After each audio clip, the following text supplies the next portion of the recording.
Merci de rester toujours fidèle à New World TV, les télévisions qui vous transforment. C'est l'heure de décryptage. Nous recevons Mamadou Diouf. Avec lui, nous allons parler du Sénégal et des élections locales et tirer les grands enseignements. Bonjour Mamadou Diouf, vous allez bien? Bonjour Michel. Les élections locales se sont bien passées au Sénégal, nonobstant quelques violences, il faut le préciser, lors de la campagne. Oui, le scrutin lui-même s'est déroulé pratiquement sans problème. Les observateurs ont juste noté des retards d'ouverture au niveau de certains bureaux de vote, plus la complication qui faisait que dans certains endroits comme Rufisque, comme Thiès, il fallait voter 3 fois, puisqu'il fallait voter pour la ville, il fallait voter pour la commune, voter pour le département. Et ça a un peu embrouillé les gens. Pourquoi on vote 2 fois, pourquoi on vote 3 fois? Mais c'est lié au fait que pour la première fois au Sénégal, les maires sont élus au suffrage universel direct. Il ne s'agira pas pour les conseillers municipaux de s'asseoir et d'élire un maire, mais c'est le maire qui a gagné les élections qui devient automatiquement le maire. Ça avait quand même amené des enjeux nouveaux.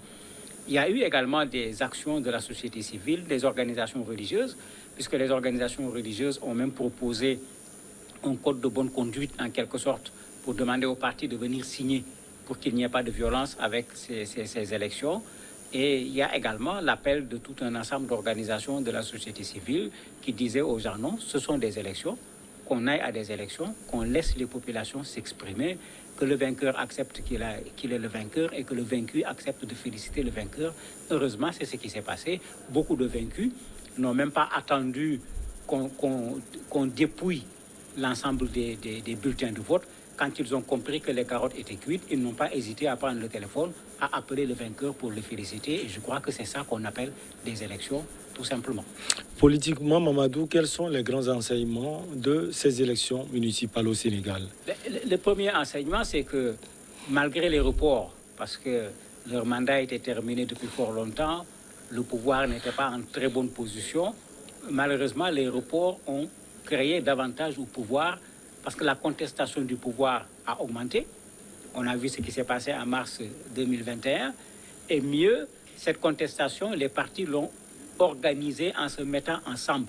Il y a eu plusieurs tentatives de coalition qui ont échoué jusqu'à ce qu'on se retrouve plutôt avec quelques coalitions, celle du président qu'on appelle Benno Bokk Yakaar, celle autour de Ousmane Sonko et de Khalifa Sall qu'on appelle Yewwi Askan Wi, une coalition autour du PDS mais qui n'était pas consistante, une autre encore moins consistante autour de Bougane Gueye Dany, mais on voit clairement que c'est Yewwi Askan Wi, la coalition autour de Ousmane Sonko et de Khalifa Sall qui tire fortement son épingle du jeu, puisque Dakar était un enjeu énorme et cette coalition a remporté Dakar. C'est Barthélémy Diaz qui va être le maire de Dakar puisque c'est du suffrage direct. Ousmane Sonko, on a tout fait pour l'empêcher d'être maire de Ziguinchor.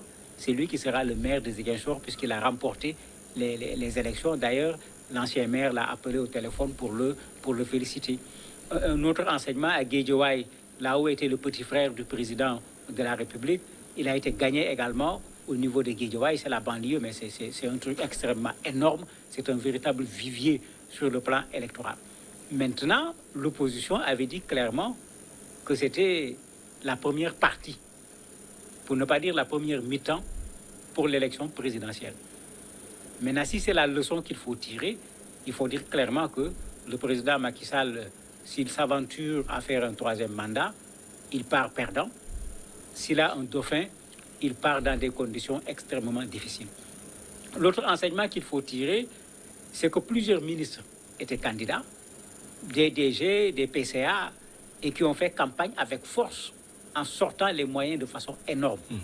Les Sénégalais n'ont pas regardé les moyens qui ont été utilisés. Ils ont voté dans le sens de ce qui faisait leur conviction et le résultat, 10 ministres ont mordu la poussière dans leur propre localité, battus le plus souvent même dans leur propre bureau de vote. Ne parlons pas au niveau de l'élection locale par rapport à la commune, au département ou bien à la ville. Ça a été la même chose pour les présidents de conseil d'administration et autres, mais c'est pour dire une chose, quelque part, le président de la République a échoué parce que tous ces gens se présentaient comme des défenseurs du président de la République et même dans la campagne, on faisait tout pour faire la confusion, pour qu'on ait l'impression qu'on vote pour le président, puisque souvent c'est les jeux qu'on fait pour amener les populations à voter. Cela n'a pas véritablement marché.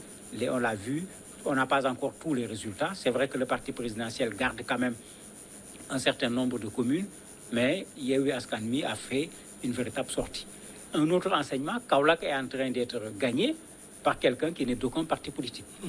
C'est un opérateur économique qui a créé une structure de Kaolackois, si je peux l'appeler ainsi, qui ont pour ambition de faire en sorte que la ville de Kaolack se développe. Et il est en train également de gagner devant toutes les coalitions. Mais ça veut dire également que quelqu'un peut, sur la base du travail qu'il fait dans la localité dans laquelle il se trouve, avoir cette confiance de la part des populations, et Serigne Mboup est en train de le réussir au niveau de Kaolack. Alors, quand on voit tous ces enseignements, on peut dire, Mamadou Diouf, sans détour, que c'est un signal fort envoyé au président Macky Sall pour les élections présidentielles à venir. Mais c'est un signal plus que fort, pas seulement pour les élections présidentielles, mais bon, on avait transformé les élections locales en une sorte de compétition d'où allait sortir éventuellement le Premier ministre, parce qu'il a décidé de ramener le poste de Premier ministre. Les gens lui avaient dit pourquoi ne pas nommer tout de suite le Premier ministre, puisque le poste revient. Il a dit qu'ils allaient le faire après les élections, et on se disait que peut-être que c'est pour pousser les ministres et autres à aller mouiller le maillot correctement pour éventuellement mériter le poste de Premier ministre. Mais je l'ai dit tout à l'heure, sur ce plan-là, une bonne partie des ministres ont été battus à plate couture. Ils ne sont même pas sortis deuxième ou bien troisième au niveau de leur localité. Par rapport aux élections présidentielles, c'est effectivement une annonce. Je n'ai pas parlé de Thiès. Malgré Idriss Seck, malgré le président de la République, ils sont en train de mordre la poussière là-bas. Il dit c'est normal, il commence à faire partie de l'histoire politique du Sénégal, puisque c'est lui qui parlait de tortuosité des hommes politiques lors de son fameux discours en tant que président en tant que président plutôt Premier ministre au niveau de l'Assemblée nationale. Aujourd'hui, c'est cette tortuosité qu'on retrouve chez lui, et tantôt de ce côté, tantôt de l'autre côté. Il en paye les frais, alors que Thiès était une sorte de chasse gardée de Idriss Seck depuis des années. S'il perd Thiès, mais ça veut dire que ça ne marche plus, surtout qu'il est du côté du président de la République, alors qu'il gagnait Thiès tout seul, sans être du côté du président de la République. Il a perdu Thiès cette fois-ci. Mais quand des gens sont capables de gagner Kaolack, Thiès, Dakar, Guédiawaye, mais il ne reste pas grand-chose pour gagner l'élection présidentielle, alors que dans l'élection présidentielle, bien sûr, les enjeux ne sont pas les mêmes qu'au niveau des élections locales. Ça veut dire que l'opposition avait fait un très bon calcul en faisant de ces élections locales une sorte d'échauffement pour les élections présidentielles, et du point de vue échauffement, ils ont gagné. Maintenant, la présidentielle n'est pas encore là. Tout comme Macky Sall a fait des faux pas permettant à l'opposition de gagner, est-ce que l'opposition ne fera pas des faux pas parce qu'ils vont gérer des mairies? C'est-à-dire que ça ne sera plus le discours, mais ça va être la pratique. Et si la pratique n'est pas convaincante, de la même façon que les Sénégalais ont boudé Abdou Diouf à un certain moment, Abdoulaye Wade à un autre, en train de bouder Macky Sall en ce moment, c'est de la même façon que les Sénégalais vont les bouder, parce que les Sénégalais ne s'attachent pas simplement à une personne, mais à ses actions et à des principes. Les femmes sont aussi présentes lors de ces élections municipales. Elles représentent 10% des candidats. C'est tout à fait normal, puisque au niveau du Sénégal, actuellement, la parité est appliquée au niveau des élections. Ce n'est pas que les gens ont la volonté de le faire, mais quand tu présentes une liste qui n'est pas paritaire, la liste n'est pas recevable. Elle ne passe pas. De sorte que sur les élus, que ce soit à l'Assemblée nationale ou que ce soit au niveau des élections locales, vous avez un très grand nombre de femmes qui se retrouvent élues, puisque la liste, c'est un homme, une femme, ou bien une femme, un homme. On ne peut pas mettre deux hommes de suite, on ne peut pas mettre deux femmes de suite, on alterne homme-femme. Ça fait qu'automatiquement, quand une liste passe, vous avez à peu près autant d'hommes que de femmes sur la liste. Là où il y a encore un combat à mener, c'est le fait que les femmes puissent être des têtes de liste pour devenir directement maire. Il y en a eu quelques-unes quand même qui ont réussi, mais comme vous le dites, ces 10%, c'est encore très peu, parce que quand on dit parité, on pense plutôt à 50-50. Sur ce plan-là, on n'en est pas encore là, même si elles sont très présentes au niveau des listes électorales, que ce soit pour les locales ou les législatives. Alors, pour l'APR, quel bilan on peut faire de ces élections? Mais plusieurs choses. D'ailleurs, la coalition Benno a commencé à faire son bilan en reconnaissant, ils ont reconnu leur défaite à Dakar et à Ziguinchor en particulier, mais tous les analystes sont d'accord. APR, c'est-à-dire le parti du président de la République, tout comme Benno Bokk Yakaar, la coalition qui est autour du président de la République, tous ont été perdus par leur propre division. Ils n'ont pas été capables de s'entendre sur des candidats. Et la conséquence, c'est que Benno Bokk Yakaar a un candidat. Normalement, tous les partis devraient le soutenir. Quand les gens ne sont pas d'accord, ils ont eu un autre candidat. APR a désigné des candidats. D'autres membres de APR ne sont pas d'accord. Ils se sont transformés en candidats indépendants. On a même accusé le président de la République d'avoir laissé passer certaines candidatures indépendantes en pensant que quoi qu'il en soit, ça va permettre de ne pas laisser ces voix des mécontents aller vers l'opposition. Si c'était la stratégie n'a pas été une stratégie gagnante puisqu'elle a dispersé les voix de l'APR, elle a dispersé les voix de la coalition présidentielle, de sorte que parfois le nombre de voix obtenues par les coalitions de l'opposition n'était pas comparable au nombre de voix obtenues par la coalition présidentielle, alors que c'est le contraire qu'on devait pouvoir voir parce que c'est une coalition d'abord, c'est le parti présidentiel, les moyens financiers comme matériels étaient plus à leur disposition, mais les Sénégalais ont pris leurs responsabilités en votant sans regarder la direction de l'argent. On a parlé aussi des violences, même si elles sont mineures, qui ont émaillé la campagne électorale. D'ici la présidentielle, Mamadou Diouf, il va falloir corriger cet aspect aussi. Mais il faut le corriger et il y a un travail qui est déjà fait. Je parlais tout à l'heure d'un groupe de religieux musulmans en particulier qui proposait une charte de non-violence aux partis politiques. Vous avez également des organisations de la société civile, des organisations de femmes qui, pendant la campagne, avant la campagne, ont mené leur propre campagne pour des élections qui se fassent de façon apaisée et qui souvent essayent de rencontrer les partis politiques ou bien les candidats pour leur demander de s'engager à ne pas faire usage de la violence, ni de façon verbale, ni de façon physique, à s'engager également à accepter les résultats des élections. Ce travail va continuer parce que quand il s'agira de l'élection présidentielle, l'enjeu sera plus énorme. Les élections locales ne mobilisent pas trop de foule puisque ça se fait dans chaque localité. Quand c'est l'élection présidentielle, il y a ce caractère national qui lui donne une autre force. La campagne n'est pas comparable à la campagne des locales qui se fait dans de multiples endroits.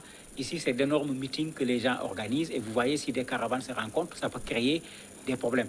Mais le fair play politique, quand il n'existe pas quelque part, il faut que les leaders politiques eux-mêmes se remettent en cause. C'est à eux de tenir d'abord ce discours d'apaisement, c'est à eux de ne pas chauffer inutilement leurs militants, c'est à eux d'éviter de déclarer des victoires ou des défaites pour une élection qui n'a pas encore eu lieu, parce que c'est l'ensemble de ces éléments qui font que souvent, pendant le scrutin, ou bien juste après le scrutin, dès qu'on commence à proclamer les résultats sont contraires à ce que le leader politique avait dit, et il avait dit en même temps que si ce n'est pas comme ça, c'est parce qu'on a volé les élections, mais il a organisé indirectement la violence. Ce n'est pas de la politique. La politique se fait sans violence. Ou bien s'il y a une force là-bas, c'est la force des idées, c'est la force d'un programme, c'est pas la force d'un bâton, c'est pas la force des muscles. Alors que malheureusement, de plus en plus, on voit la force des muscles sur la scène politique, y compris au Sénégal. Plusieurs fois reportées, ces élections municipales sont les premières depuis la réélection du président Macky Sall en février 2019. Au moins, Mamadou, cette équation est résolue. Oui, cette équation est résolue aujourd'hui. Les élections locales qui ont été reportées plusieurs fois, aujourd'hui, on passe à autre chose. On va vers des élections législatives, parce qu'avant la présidentielle, il y a les élections législatives. Et si l'opposition reconduit le jeu qui a été fait avec les élections locales, s'il l'améliore, parce qu'il y a eu quand même des bisbilles, il y a eu des départs, il y a eu des disputes sur un certain nombre de localités. Si l'opposition tire la bonne leçon, l'opposition peut créer une surprise au moment des élections législatives. Mais il ne faudrait pas penser également que la coalition du parti au pouvoir ne va pas s'asseoir aussi pour tirer la leçon. Et s'ils tirent la leçon, il y a deux choses. Soit ils vont se dénoncer entre eux, la coalition va voler en éclats, alors que le risque est là, il est énorme. Parce qu'en principe, Macky ne sera pas candidat, ce qui veut dire que qui sera candidat va être un problème. Ou bien qu'ils se disent, mais attendez, si nous continuons à nous quereller entre nous, l'opposition continuera, gagnera l'élection législative d'abord, présidentielle ensuite, et qu'ils essayent de ressouder les morceaux pour pouvoir essayer de sortir la tête de l'eau aux élections législatives d'abord, pour éventuellement envisager autrement l'élection présidentielle. Mamadou Diouf, merci beaucoup à vous. La pause, elle s'impose. Et derrière, on reçoit l'invité du jour.